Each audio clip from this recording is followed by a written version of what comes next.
Aries, it's October 2017 and here's your horoscope for the month. Let's just get this back to where I was here on the 1st of the month, and let's also take a look at the transits list that I've prepared here. There, somewhere. Here we go. You know, the really challenging aspect that I see for you is the Sun moving into the right angle of Pluto on the 10th. So if we just move this around, just take a look when the square aspect to this planet here on the 10th itself. You see, there it is there. There's the square. This is from the 7th house of relationships to the 10th house of career. This Pluto influence in your career, as we've mentioned time and again, is there for the long haul. This is manipulative when planets are in what we call the hard aspects like this.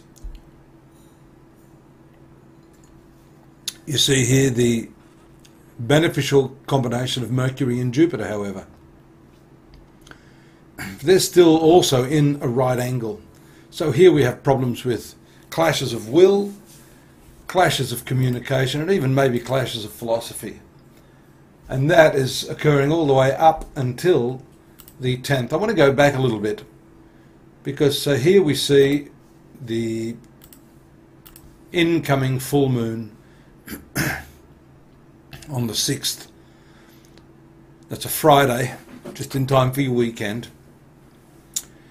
And so again, this full moon is right across this 1st house, 7th house axis. So this is all to do with your relationships. You see here on the 7th, so that 6th and 7th period, it's very powerful, especially with that monthly return of the moon to the conjunction of Uranus, which is retrograde. Uranus is ruling your 11th house here, Aquarius. That's at 27 degrees, so you've still got a little more of that one to play out, giving you all that quirky sort of energy. Look at this, it's in the triangular position again, as it has been for a while. But this is dominating your relationship. So this is an important month where, yet again, especially when the Sun later in the month, around the end of the 3rd week, leading up to the end of the 3rd week of October, you will have all sorts of, well, you've got the square that we just mentioned, but then you've got this opposition to Uranus. That's going to create a whole big desire for independence, a need to, you know, have your space, and maybe even if you're in a relationship, to break free of the fetters of habit. You could be very bored. You need someone that's going to accommodate these changing feelings that you're having in relationship. This need to explore, this need to have the security of the relationship. You see, there's a dominant quality here, having 3 planets in that 7th house. But at the same time, to have the freedom that you wish to experience.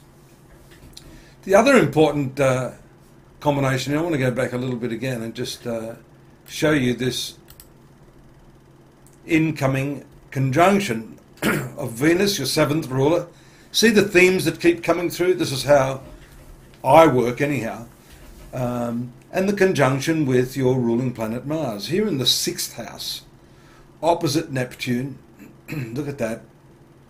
If we go back a little bit, we would have mentioned that probably at the end of last month. There it is there, just the end of September 29th. I'm just going back a little bit. There we see the opposition to the nebulous Neptune ruling your 12th house. This can be expenses on account of relationships, and we can even pinpoint probably the nature of those expenses relating to both your own, which is Mars, and your partner, Venus, health issues. Mercury ruling the 6th house of health.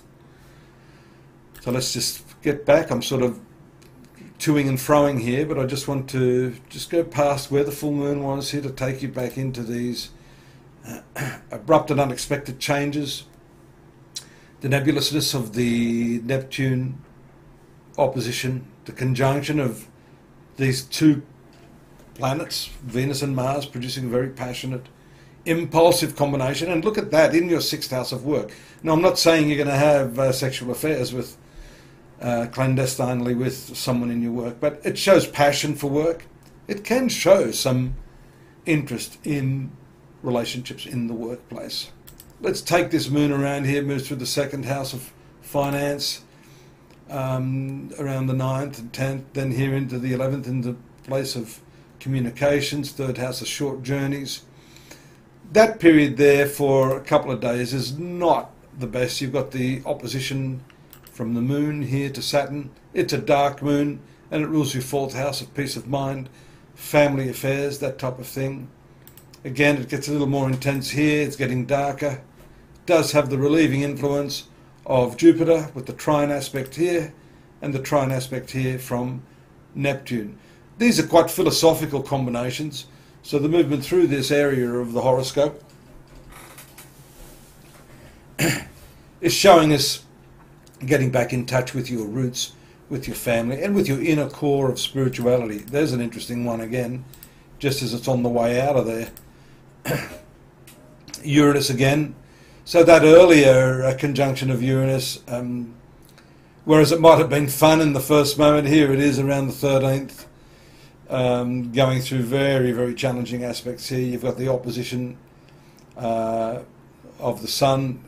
It'll start around this time, but let's have a look at when the Sun comes here. I said around the third week. Have a look there.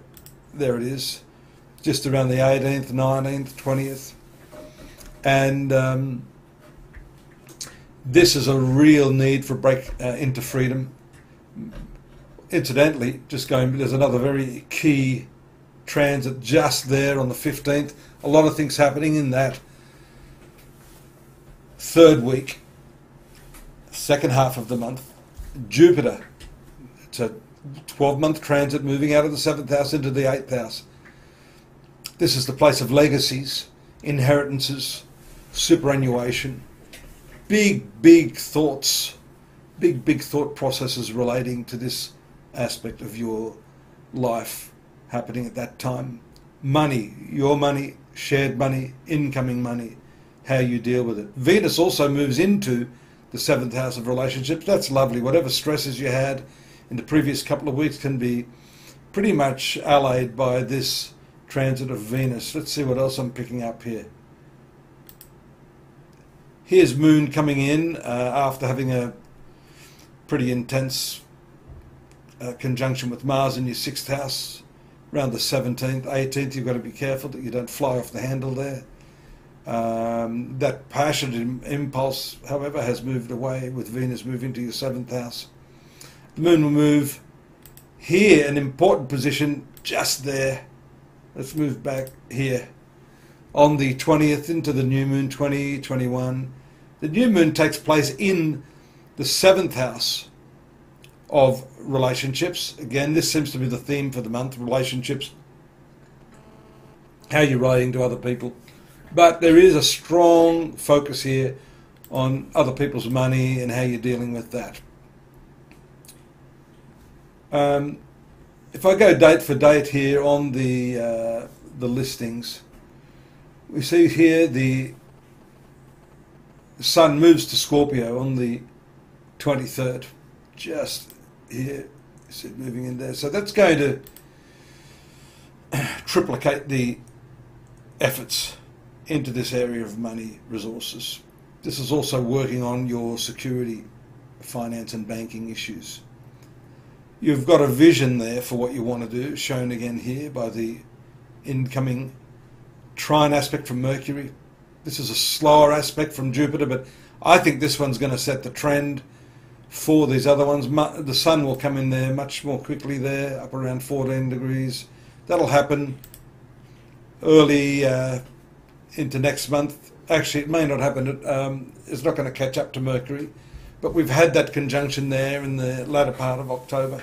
So a lot of communications relating to these sorts of things as well, money, finances. A nice end of the month, but you could, well, it's a social end of the month, but you could be feeling some sorts of clashes there with people, different cultural views. Forgot to mention this new moon here. I think will carry over into some new prospects for your finances and business associations, being in the 7th house and then moving directly into the 8th. Get the month in focus at astrology.com.au, and I look forward to your company here next month. Bye-bye for now.